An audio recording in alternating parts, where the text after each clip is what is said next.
ওরা কি সার কত কর বাবু?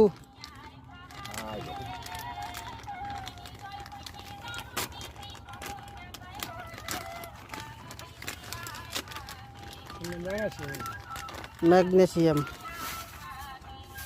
আর এর আগত কি দিছিস? বলুন সমস্ত বাপের মা কি মিথ্যা কথা বলে।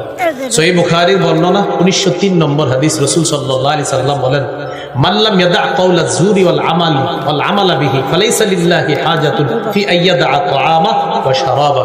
যে ব্যক্তি রোজা রেখা মিথ্যা ছাড়তে পারলো না, সে যে খানা খাইলো না সারাদিন। আপনি রোজাদার, সারাদিন খান নাই, পান করেন নাই, নবীজি বলেন তোমার না খাওয়া আর না পান করার মধ্যে আল্লাহর কাছে কোনো গুরুত্ব নাই, আর তুমি মিথ্যা কথা বলো, মিথ্যা ছাড়তে পারো না। ভাই জুতা কত? ঈদের সিজন 1200 টাকা, 1150 দিই, আল্লাহর কসম 1140 করে কিনা। কত করে কিনা? যাই হোক, হইতে পারে 1140, যদি 1140 হয় তাহলে সত্য কথা, কিন্তু আপনি খোঁজ নিয়ে দেখলেন 500 করে কিনা, তাহলে 640 মিথ্যা কথা। বাকি 640 কি হলো? মিথ্যা কথা। বুখারীর বর্ণনা আসছে, কিয়ামতের ময়দানে 5 জন দাগী আসামির একজন হবে যে মিথ্যা শপথ করে পণ্য বিক্রি করে। মিথ্যা শপথ করে যে পণ্য বিক্রি করে, মিথ্যা কথা বলে, 5 জন দাগী আসামির একজন হবে এই মিথ্যা কথা বলে। তাহলে মিথ্যা পরিহার করা, এটা 3 নাম্বার। 4 নাম্বার গীবত পরিহার করা, এটারও একটা বাংলা বলি সুন্দর। যদি পারেন কেউ লেমনিটিং করে ঘরে টানে রাখবেন, বলেন যে আমল ধ্বংসের নীরব ঘাতক গীবত। আবার আমল ধ্বংসের নীরব ঘাতক গীবত। মানে আপনি বুঝতে পারবেন না আমি আর উনি বসে বসে কথা বলতেছি, আমার জানাও নাই যে আমার আমলগুলো আরেকজন আমি দিয়ে দিতেছি।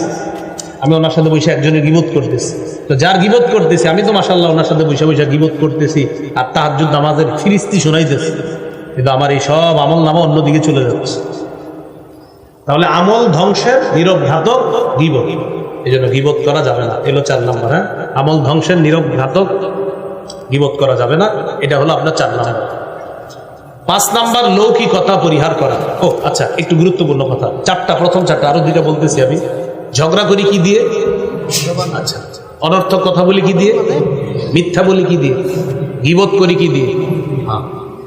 হাদিসে আসছে তিরমিজির 2616 নম্বর হাদিস, হাল ইয়াকুবুন নাসা ফিন নারি আলা ওয়ুজুহিহিম আও আলা মানাকিরিহিম ইল্লা হাসাইদু আলসিনাতিহিম। বেশিরভাগ মানুষ জাহান্নামে যাবে মাথাটা নিচে, পাগুলা উপরের দিকে দিয়ে, তাদেরকে জাহান্নামে নিক্ষেপ করা হবে শুধু জিহ্বার অপরাধের কারণে। তাহলে আজকে গুরুত্বপূর্ণ কথা শিখলাম।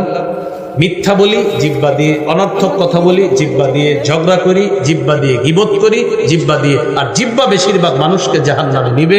তাই আমরা আজকে থেকে প্র্যাকটিস করব যে আমরা জিহ্বা নিয়ন্ত্রণ করব। এই রমজানে আমাদের এই জিহ্বা দিয়ে আমরা কারো কোনো গীবত করব না, মিথ্যা বলবো না, অনর্থক কথা করব না, আমরা ঝগড়া করব না ইনশাআল্লাহ। 5 নাম্বার লৌকিকতা বর্জন করা। আমরা সিয়াম পালন করি কার জন্য? ইফতার কার জন্য? সাহারি কার জন্য? বাস আল্লাহর জন্য সব করা। কাউকে ইফতার খাওয়াবো কার জন্য? কম খাওয়াই